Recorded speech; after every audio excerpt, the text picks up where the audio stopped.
Over thinking అంటే ఆలోచించడం అనుకుంటాము. కానీ అది మనల్ని లోపల లోపల చంపేస్తుందని తెలుసా?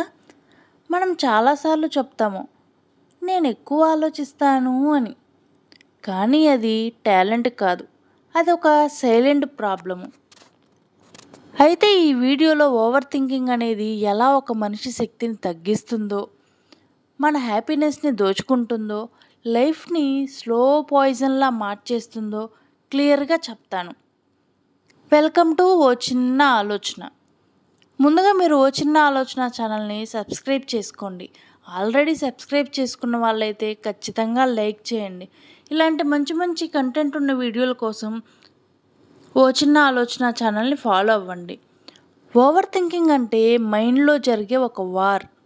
ప్రతి చిన్న విషయం గురించి రీప్లే చేస్తాము, రీఅనలైజ్ చేస్తాము, రిగ్రెట్ అవుతాము.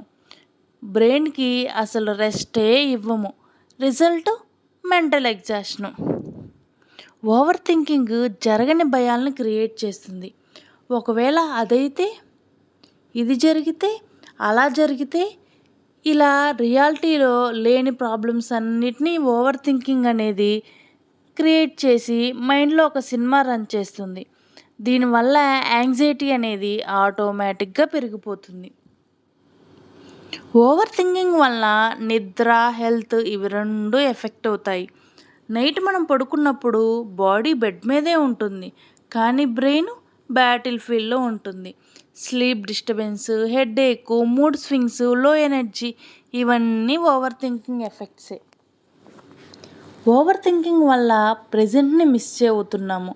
చిన్నపిల్లలు నవ్విన మూమెంట్స్, ఫ్యామిలీ టైము, చిన్న చిన్న ఆనందాలన్నీ ఈ ఓవర్ థింకింగ్లో ఉండడం వల్ల మిస్ అవుతున్నాము. లైఫ్ అనేది ఎప్పుడూ రీప్లే మోడ్లోనే ఉంటుంది. అయితే ఈ ఓవర్ థింకింగ్ ఎప్పుడు మనకి చెప్పేది ఏంటంటే, నువ్వు వీక్, నువ్వు చేయలేవు, నీ వల్ల కాదు, ఇలాంటి వర్డ్సే చెప్తుంది. ఇలాంటివి కనుక ఎక్కువగా రిపీట్ అయితే మనలో ఉన్న సెల్ఫ్ కాన్ఫిడెన్స్ కొలాప్స్ అవుతుంది. ఆపర్చునిటీస్ అనేవి మిస్ అవుతాయి. అయితే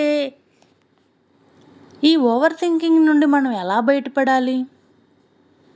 ఈ ఓవర్ థింకింగ్ నుండి బయటపడాలంటే నేను చెప్పే ఈ 5 మీరు చేస్తే ఖచ్చితంగా ఓవర్ థింకింగ్ నుంచి బయటపడవచ్చు. మళ్ళీ ఈ 5 పనులు చేయడానికి కూడా ఓవర్గా థింక్ చేయకండి. మన కంట్రోల్లో లేని వాటిని యాక్సెప్ట్ చేయండి.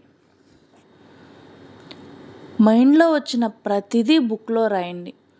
పర్ఫెక్ట్ కాకపోయినా యాక్షన్లోకి దిగండి.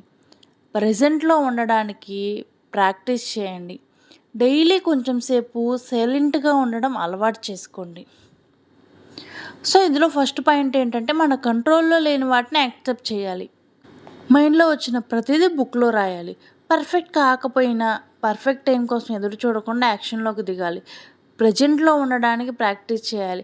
పాస్ట్ గురించి, ఫ్యూచర్ గురించి ఆలోచిస్తూ ప్రజెంట్ని నాశనం చేసుకోకూడదు. డైలీ కొంచెం సేపు సైలెన్స్ మెయింటైన్ చేయాలి. దీనివల్ల ఎలాంటి సిచ్యువేషన్స్లో అయినా సైలెంట్గా ఉండడం అలవాటు అవుతుంది.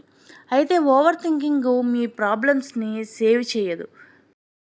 ఓవర్ థింకింగ్ మీ ప్రాబ్లమ్స్ని సాల్వ్ చేయడానికి ట్రై చేయకపోగా మీ మనశ్శాంతిని కూడా దూరం చేస్తుంది. సో మనము థాట్స్ని కంట్రోల్ చేయాలి, అవి మనల్ని కంట్రోల్ చేయకూడదు.